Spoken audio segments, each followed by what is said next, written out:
Viewers, मैं मोहित कुमार आपका स्वागत करता हूं अपने इस यूट्यूब चैनल मोहित मैथ्स गुरु में। आज जो हम सीखने जा रहे हैं वो मैट्रिसेस का पार्ट 2C। तो देखिए स्क्रीन पे एक क्वेश्चन आ रहा होगा एडजॉइंट और इन्वर्स निकालने के लिए। इसमें सीधा इन्वर्स पूछा होगा, इसमें एडजॉइंट भी आ जाएगा। तो सबसे पहले देखिए क्वेश्चन में ए की जो वैल्यू दे रखी है वो है हमारे पास स्क्रीन पर आ रही होगी। ए मैट्रिक्स जो है 2 × 2 की, रो में 1 2 और सेकेंड रो में 3 और 4। ये हमारी 2 × 2 की मैट्रिक्स है। इसका हमें क्या निकालना है, ए इन्वर्स। अगर वो एडजॉइंट ए भी पूछता तो भी हमें इन्वर्स में एडजॉइंट ए निकालना ही होता है। तो अब हम लोग सबसे पहले इसमें क्या निकालते हैं, डिटर्मिनेंट ए। किसके लिए, इन्वर्स के लिए। तो डिटर्मिनेंट ए कैसे निकलता है, तो इसको क्रॉस मल्टीप्लाई करना पड़ता है, पहले ऊपर से नीचे फिर नीचे से ऊपर और बीच में माइनस आता है। तो 1 को 4 से मल्टीप्लाई करेंगे 4 आएगा और बीच में माइनस, और 3 को 2 से मल्टीप्लाई करेंगे 6, तो 4 - 6 होता है -2।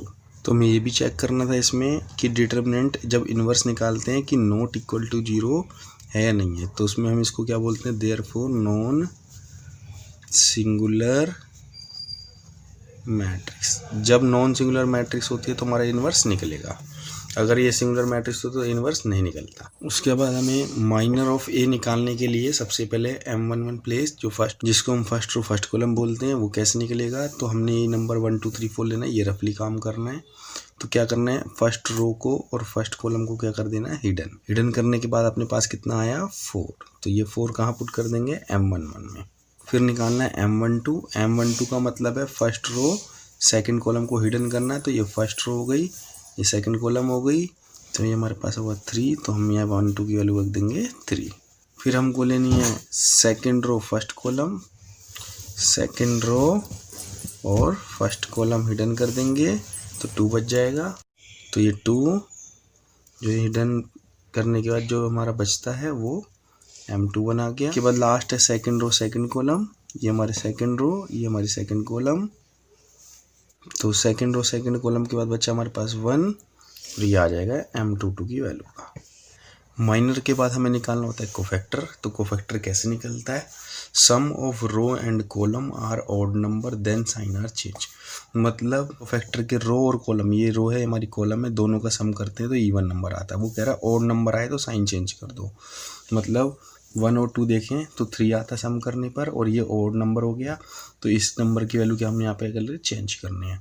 सेम ऐसे देखो 2 + 1 कितना हो गया सम करने पर 3, तो ये ऑड नंबर आ गया, तो इसका मतलब यहाँ की जो वैल्यू आएगी वो चेंज होगी साइन में।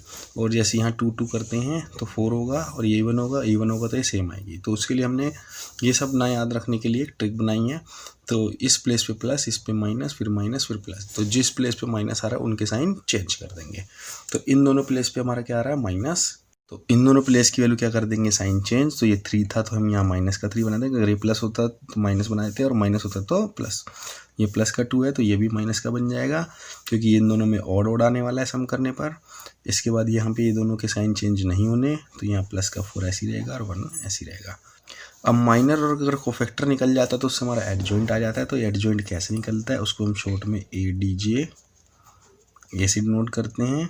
तो कैसे निकलता है, जो भी आपका कोफैक्टर आया है वो नंबर आप सेम कॉपी कर लीजिए, 4 - 3 - 2 1, और इस पे लगा दीजिए TT मतलब ट्रांसपोज। हम लोग सीख चुके हैं ट्रांसपोज कैसे किया जाता है। हम इसका मैं पार्ट 1D में इसको सॉल्व करा चुका हूँ, इसको आपका लिंक मैं डिस्क्रिप्शन में पुट कर दे रहा हूँ।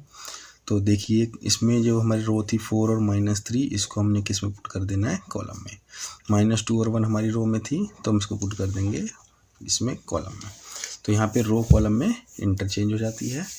तो एडजॉइंट ए निकल चुका है हमारा। अगर वो एडजॉइंट ए पूछता है तो हमारा क्वेश्चन यहीं पे कंप्लीट हो जाता है। उसके लिए हमें डिटर्मिनेंट ए भी निकालनी होती है, बस माइनर निकाल लो, कोफैक्टर और एडजॉइंट आ जाएगा। उसके बाद आपसे पूछा ए इन्वर्स। ए इन्वर्स के लिए बस आपको एक फॉर्मूला याद करना है, 1 डिटर्मिनेंट ऑफ ए, जो आपने ये निकाला था, उसके बाद इनटू में एडजॉइंट ऑफ ए। तो दोनों वैल्यू हमारे पास आ चुकी हैं क्वेश्चन में। डिटर्मिनेंट हमारे पास कितना आया था, -2, तो यहाँ पुट कर देंगे 1/-2, और इधर आ जाएगी हमारी एडजॉइंट ए वैल्यू जो निकली थी। तो ये थी 4 - 3 - 2 और 1। बस इसके बाद ये आप कंप्लीट कर सकते हैं। यहाँ पे वैसे इसको ऐसा भी किया जा सकता है कि इस 1/2 को मल्टीप्लाई कर दें। कई बार इसको मल्टीप्लाई भी कर देता है, कई बार ऐसे भी छोड़ देता है, तो ये आंसर आपका सही आता है। इसको फिर भी आगे सॉल्व कर लेते हैं। तो ये -1/2 सबसे मल्टीप्लाई कर देते हैं, तो 4 इंटू -1/2 हर एलिमेंट से मल्टीप्लाई, -2 इंटू -1/2, ऐसी -3 इंटू -1/2 और ऐसी 1 इंटू -1/2। तो सबसे मल्टीप्लाई करने पर 2 से 4 कैंसिल आउट हो जाएगा। तो ये हमारे पास कैंसिल आउट होने पर आया -2, 2 1 जा -2 हो गया, 2 से 2 कैंसिल हो गया तो माइनस माइनस प्लस होता है, प्लस का 1, 3 और 2 कैंसिल आउट नहीं हो सकते और माइनस माइनस प्लस होता है, तो ये प्लस का 3/2 हो जाएगा। और 1 को -1/2 से मल्टीप्लाई करेंगे, माइनस का 1/2। तो हमारा ए इनवर्स लास्ट यहाँ पर आकर के फिनिश हो जाएगा। इसके जैसा एक क्वेश्चन मैंने स्क्रीन पे पुट किया हुआ है, आप लोग उसको सॉल्व कीजिए, सॉल्व करके उसका आंसर कमेंट कीजिए। जिन लोगों को क्वेश्चन को करने में प्रॉब्लम आती है वो लोग मुझे कमेंट करके पूछ सकते हैं। Thank you very much. अगर आप लोग मेरी वीडियो पसंद आती है तो लाइक करें, कमेंट करें, शेयर करें और सब्सक्राइब करें। Thank you.